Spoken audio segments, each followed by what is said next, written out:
নমস্কার, নন্দীর পাঠশালায় আমি গোপাল নন্দী।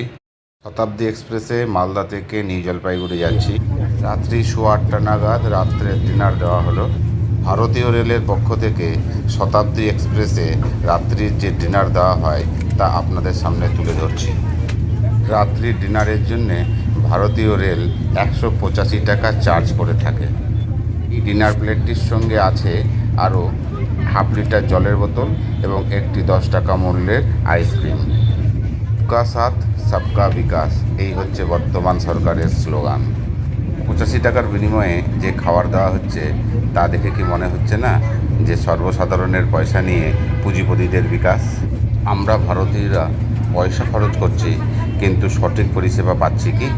বর্তমান ভারতের রেলমন্ত্রীর কাছে অনুরোধ, আপনি এই ব্যাপারগুলোকে আর একটু সুন্দরভাবে পর্যালোচনা করুন এবং সর্বসাধারণ যাতে পয়সা খরচ করে এবং তার বিনিময়ে সঠিক পরিষেবা পায় সেই দিকে লক্ষ্য রাখুন।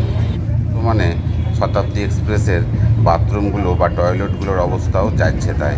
বাথরুমগুলো এত বাজে অবস্থায় আছে যে শতাব্দী এক্সপ্রেসের মতো ট্রেনে এরকম বাথরুম ভাবা যায় না বললেই চলে। বর্তমানে স্টেশনগুলো বা প্ল্যাটফর্মগুলো যথেষ্ট পরিচ্ছন্ন দেখতে পাওয়া যাচ্ছে। সেই সঙ্গে চাচ্ছি খাবারের মানোন্নয়ন এবং রেলের যে টয়লেট সেগুলো যাতে সঠিক এবং সুন্দরভাবে পরিষ্কার রাখা হয় সেই ব্যবস্থাও করা হোক।